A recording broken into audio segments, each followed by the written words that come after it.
مسکراهه دم پاساهه گوشت آماده هاه. سجاد اسم غذا رو به من میگی؟ اسم غذای ما تواکیمای گوشت و چیکن تیکا. دل دباگل هه دل دیوانه. یعنی چی سجاد؟ یعنی شو نمیدونم ولی خوش اومدی با جنابا. دم شما گرم اومدیم غرفه غذای هندی. چیکار کنم؟ چیکار میخوای بکنی؟ یه کار خوب و محشر. قرار غذای هندی بزنم اون سجاد برامون با ادویه‌های مخصوص هندی. دم شما گرم. بریم تو کره بازی کارش. میکنه. برو بریم. بله. این کره چی میخواد؟ این کره ادویه‌های خوب و مشتی میخواد از کف بمبئی. بریم تو کارش. برو بریم. غذای خوب هندی ادویه خوب میخواد از مومبای. مومبای کجا میشه؟ بمبئی دیگه داداش آها. اینم من باید بگم. بریم تو کار فیله‌های مرغمون که با ادویه تمدار شده میره برای پختن.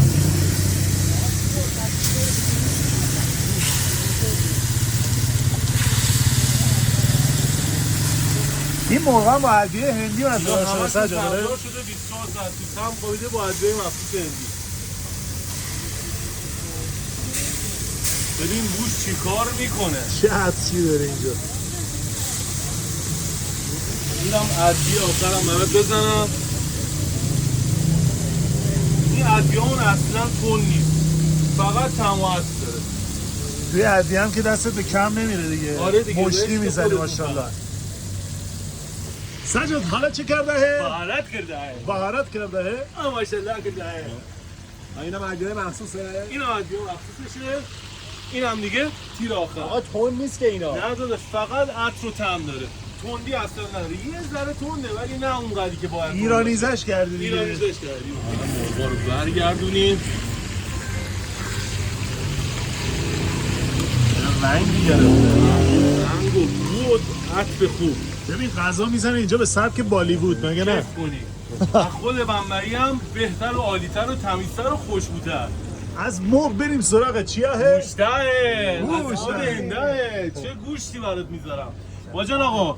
ما اینجا آشپز هندی داریم که از کف دهلی اومده. ای والله. अस्सलाम वालेकुम भाईजान क्या हाल है ठीक है मैं उसी तरह कबाब पकाना हूँ एक बार खाएगी तो बार बार आ जाएगी ये हिंदुस्तान से आया है इसकी नाम है तावा कीमा اینا که گفت یعنی چی سجاد؟ اینایی که برای خودش یه چیز گفت دیگه ولی من میگم من گوش دارم و مرغ جفتش هم کباب هندیه با ادویه مخصوص هند. باجان آقا گوشت وسطه. گوشت رو میریم وسط کره آره؟ وسط کره بعد برات میخوام ادویه بارون کنم. یه دفعه نه سویچ میکنه به دیگه. زبان ایرانی. بریم رو ادویه. این فلفل مخصوص هندی مونه، نه اون فلفلی که همه فکر میکنن خیلی تنده، در حد خودمونه، کار ما رو جمع میکنه. این ادویه مخصوص گوشت. گرم مساله میزنی؟ گرم مساله هم میزنم بله. این دیگه مخصوص خودمونه. این از هند نیست. اینم از هند نیست ولی خب کار هندی ها رو جواب میده. بوتم گوشتمون فقط به خاطر این ادویه است.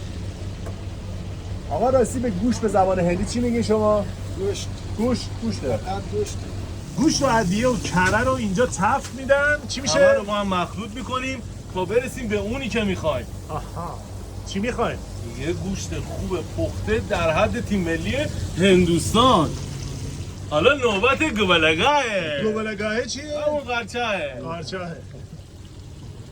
شما ترک هندوستان بله هستی؟ بله ما از توابع ترک هندوستان هستیم.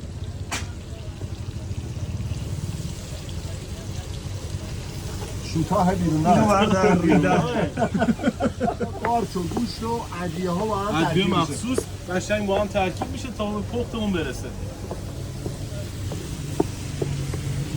اسم این غذا چی هستش؟ ما به این میگیم تاواکیما. تاواکیما. اونا هم خودشون میگن تاواکیما. تاواکیما. این مرغا چی میشه اسمش؟ که چیکن تیکا بهش میگیم ما. چیکن تیکا. تشکر رابط.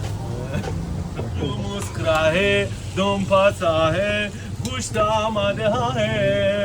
سجاد اسم غذا رو به من میگی؟ اسم غذای ما تاواکیما گوشت و چیکن تیکا. چیکن تیکا. برگردون این مرغا رو. چه ادویه خور شو حسابی چند خوش. رنگ گرفته به خودش نگاه کن. तुम नहीं है این تنده؟ این تو نهیه. تند نهیه. نه تند نیست. اون نیست اصلا. طعم و بو خوب داره غذای ما. سجاد این کره آب شده برای چیه؟ برای پنیربازی خوب و خوشمزه است. پنیر هم داره پس. چه پنیری؟ پر پنیر میشه ها. پر پنیر میشه. بریم تو کار گوبلگاه. گوبلگاه حاضر شد. حاضر با پنیر آماده قاطی आहे. میشه.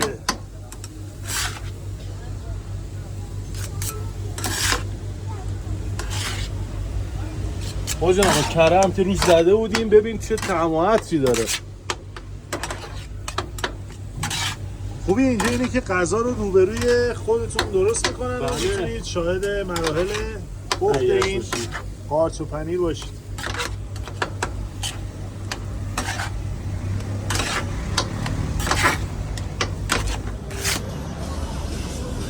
آقا تو همه ساندویچ‌ها از این قارچ و پنیر میزنی؟ بعد عزیزم تو همه ساندویچامون این قارچ و پنیر مشتی رو میزنیم. اگه هندی‌ها هم قارچ و پنیر دارن. دیگه ما گفتیم بذاریم همه خوششون بیاد. آخ. بریم برای ساندویچ ترکیبمون میکس مرغ و گوشتمونه. هم مرغ داره هم گوشت داره. بله. برای عاشق ترکیب بازار.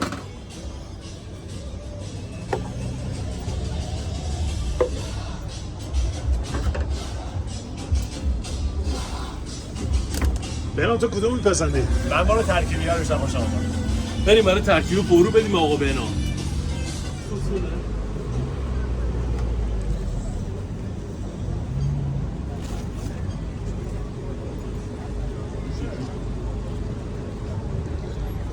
خدا قبول کنه.